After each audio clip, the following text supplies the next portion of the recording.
Hello guys, welcome to YouTube channel. ఈ video నచ్చితే friends like చేయండి, షేర్ చేయండి, సబ్స్క్రైబ్ చేయండి, కమెంట్ మాత్రం తప్పకుండా చేయండి. మరిన్ని వీడియోస్ కోసం వెయిట్ చేస్తారని నేను అనుకుంటున్నాను.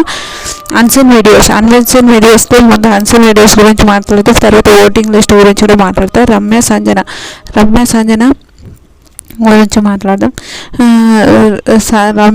రమ్యకు సంజన తినిపిస్తుంటే చాలా ఎక్కువైపోయి వామిటింగ్ చేసుకుంటుంది. బిగ్ బాస్ అంటారు, బిగ్ బాస్ మిమ్మల్ని బలవంతంగా తినమని చెప్పలేదు, మీకు ఎంత అవసరం ఉందో అంత తిని ఎక్కువ ముందే చెప్పొచ్చు కదా బిగ్ బాస్ అంటే, ముందే చెప్పొచ్చు కదా అని అంటాడు. అయితే రమ్య ఏమన్నాడు, ఇంకా రమ్య మిగిలిన మొత్తం స్టోర్ రూమ్లో పెట్టేసేయండి అంటాడు. స్టోర్ రూమ్లో పెట్టేసేయండి అన్నప్పుడు ఇంకా Ramya thank you Big Boss అని అంటాడు. మీకు సరిపోయినంత తీసుకోండి, ఎక్కువ ఆర్డర్ పెట్టకండి అని చెప్తాడు. అది హైలైట్ అవుతుంది.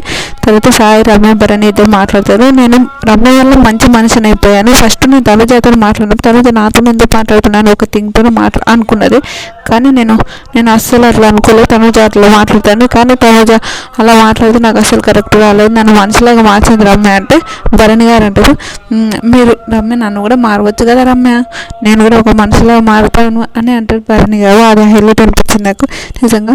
ఎక్కువ దివ్యతోనే ఉండిపోతారు, దివ్యతోనే ఉంటే దివ్యతో నా సూపర్ బ్రెయిన్తో ఆలోచిస్తే ఆ అమ్మాయి, అందుకే నాకు చాలా మంచి అనిపిస్తుంది. అంటే దివ్యతో మీకు ప్రాబ్లమ్స్ వస్తుంటే లేదు దివ్యతో ఏం ప్రాబ్లం లేదంటే గౌరవ్ అంటాడు. గౌరవ్ వస్తాడు, సార్ మీరు నేను కీపర్ లాగా మనం ఆడతాం, అది హైలైట్ ఆడతామని అంటారు. తర్వాత దివ్య గౌరవ్ మాట్లాడుకుంటే ఫుడ్ గురించి ఫుడ్ ఇట్లా జరుగుతుంది ఏంటంటే ఫుడ్ గురించి ఏం మాట్లాడతారు అంటే ఫుడ్ ఈ విషయంగా ఫుడ్ జరుగుతుంది ఇదే అని మాట్లాడుకుంటారు. అది హైలైట్ అనిపించింది నాకు. ఫుడ్ విషయం మాట్లాడుకుంటారు, వెనక మీరు చపాతి కరెక్ట్ కాల్చిండ్రు అది ఇది అని మాట్లాడుతున్నారు కదా, ఒకసారి మీరు కిచెన్లోకి రండి అంటే సరే నెక్స్ట్ టైం నేను వస్తాను అంటే ఒకవేళ చపాతిగా నా సగం కాల్చి ఒకటి సగం కాలిపోతే మీరు అదే తినండి అని మాట్లాడుతుంటే నాకు అది హైలైట్ అనిపించింది. తేడా వచ్చింది. తర్వాత తనుజ డిమాండ్ ఇద్దరు టీ చేసినా ఇలా టీ చేసుకుంటాం అట్లా అంటే నేను మంచి డ్యాన్స్ చేసుకుంటూ ఫ్రీగా వస్తుంటే ఈ డిమాండ్ అట్లానే డిమాండ్ టీ పెడుతుంటాడు.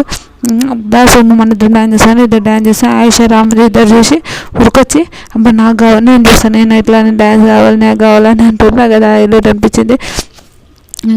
ఇంకా తర్వాత మేము ఆహా అని అంటారు, అది అనిపిస్తుంది. తర్వాత దివ్య భరణి సుమాన్ వీళ్ళిద్దరు మాట్లాడుకుంటారు. వెనక ఇమాన్యుల్ గురించి వెరీ బ్యాడ్. ఇమాన్యుల్ ఏంటంటే భరణి గారి ఫ్యామిలీ నాన్న అనుకుంటే ఇది అది బయటకు గలీజ్ పోయి వాళ్ళు మా బాండింగ్ని గలీజ్ అనుకుంటున్నారు, అది అనుకుంటారు ఇది అనుకుంటారు. భరణి గారి ఫ్యామిలీ అంటే ఒకసారి అంటే 2 సార్లు అంటే చోకు మళ్ళీ అంటే అది కరెక్ట్ కాదు కదా అని మాట్లాడుతుంటారు. తర్వాత ఈ పిల్లలకు చెప్పాను, నేను కంటి తడ పెట్టుకోవద్దు, మీ ఇంత వాళ్ళు చూస్తే వాళ్ళ ఇంట్లో అమ్మ నాన్న వాళ్ళ మమ్మీ డాడీ ఏమనుకుంటారు, ఎందుకు పంపించి బాధపడుతున్నారు అనే ఒక థింగ్తోనే ఉంటారు. ఇది ఇంట్లోనే ఏం లేదు, నేను ఇంట్లో రోజు అరుస్తుంటానే ఇలానే ఉంటాను అంటారు. మాదిరి భరణి వాళ్ళిద్దరు మన గురించి మాట్లాడితే ఇంకా నేను వచ్చిన వెంటనే దివ్య ఎందుకు ఆపేసింది ఆ టాపిక్ అంటే దివ్య రామ అందరు ఎవరు వచ్చినా ఆపేసిందట మా గేమ్. ఆ మాటలు నువ్వు ఒకదాన్ని వచ్చినప్పుడు కాదని మాట్లాడతాడు ఆయన.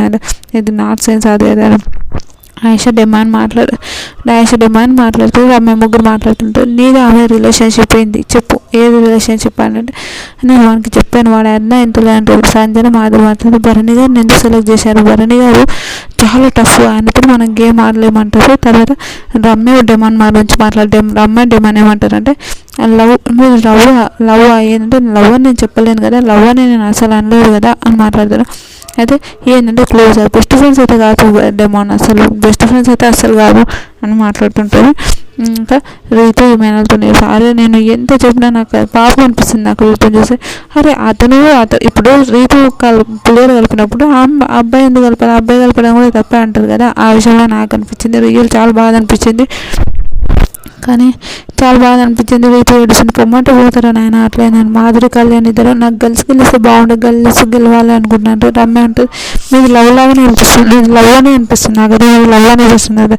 సాయి రమ్య ఇద్దరు అంటారు నువ్వు నా స్ట్రెంత్ ఉన్నందుకు నేను ఆడుతున్నా నీతో పాటు అంటే గౌరవ్ మాట్లాడు కానీ అట్లా అంటారు. భరణి గారి గురించి మాట్లాడుతుంటారు. తర్వాత సాయి నువ్వు సేమ్ మన ఇద్దరం సేమ్ ఒకటి ఇలా కాదే అని మాట్లాడతారు. తర్వాత కొద్దిసేపటికి సుమన్ ఏమన్నా గేమ్ అంటున్నా సుమనన్నతోనే ఎక్స్పెక్ట్ చేయలేదు, ఇట్లాంటి గేమ్ సుమనన్న ఎక్స్పెక్ట్ చేయలేదు. ఎంత గేమ్ నన్ను దొబ్బేస్తున్నారా బాబోయ్, ఎంత గేమ్ ఆడుతున్నాడని అంటుంటే తర్వాత అందరూ అలా కూర్చుంటే ఫుడ్ వచ్చినప్పుడు సుమనన్న ఇమానుయల్తో మాట్లాడుకుంటూనే ఫుడ్ వస్తుంది, పిజ్జా వస్తుంది, ఐస్ క్రీమ్ వస్తుంది. వామ్మో అని ఇంకా ఫుడ్ ఎవరు తిన్నదని చెప్తారు. ఫుడ్ ఎవరు తిన్నదంటే బిగ్ బాస్ ప్లీజ్ రీతు ఈమెను బిగ్ బాస్ వాళ్ళు వంచి పెట్టిందని మేము తింటాం, బిగ్ బాస్ ప్లీజ్ అని అడుగుతుంటారు. పాపం అనిపించింది నాకు. ప్లీజ్ బిగ్ బాస్ అంటే నేను రమేష్ సంజయ్ అంటారు, మేము ఇట్లా చేసిన ప్రాంక్ చేద్దాం అనుకుంటాం అంటే డిమాండ్ రీతు బిగ్ బాస్, నేను డిమాండ్ రీతు ఏముంది వాళ్ళిద్దరి మధ్యలో ఏముందో నేను తెలుసుకోవడం కోసం ఇట్లా చేసిన బిగ్ బాస్ రమ్య అంటుంది. ఇంకా రీతు డిమాండ్ వీళ్ళు అలా నిగ్గిలు ఆయేషతో ఇట్లా ఎత్తుకొని చేసిన బాత్రూంలో కూర్చున్నా ఏమైనా కుర్చీలతో అని చెప్పాను, మీరేమో అమ్మాయిలతో చేస్తారా, ఇదే మీకు ఇట్లా అని మాట్లాడుకుంటారు. అది అయిపోతుంది. గౌరవం ఏమైనా ఎత్తుకొని చేస్తుంటే డిమాండ్ అంటారు, వచ్చి నడుము పట్టుకోగల జాగ్రత్త ఇద్దరు ఏంటంటే ఇంకా మనం ఓటింగ్ లిస్ట్ గురించి ఫస్ట్ మన సుమనన్న ఉన్నాడు. సుమనన్న 2 రోజులు గేమ్ మాత్రం హైలైట్ సూపర్ గేమ్ ఆడిండు. తర్వాత తనుజ సెకండ్, తనుజకు ఫ్యాన్ ఫాలోయింగ్ ఉంది, బయట బాగానే ఓటింగ్ లిస్ట్ అవన్నీ ఉన్నాయి కాబట్టి Tanuja second. Third Demon third ఉన్నాడు. 4th భరణి గారు, 5th దివ్య, 6th రామ్. రామ్లో ఇద్దరు ఎవరో ఒకరు ఎలిమినేషన్ అవుతారు. మీకు రామ్ ఎలిమినేషన్ కావాలో దివ్య ఎలిమినేషన్ కావాలో కూడా ప్లీజ్ కమెంట్ చేయండి. నాకైతే రామ్ ఎలిమినేషన్ కావాలని ఉంది, మీకు ఎవరు కావాలని ఉందో ప్లీజ్ కమెంట్ చేయండి. ఇలాంటి వీడియోస్ మరిన్ని కావాలంటే నా ఛానల్ సబ్స్క్రైబ్ చేయండి. బాయ్.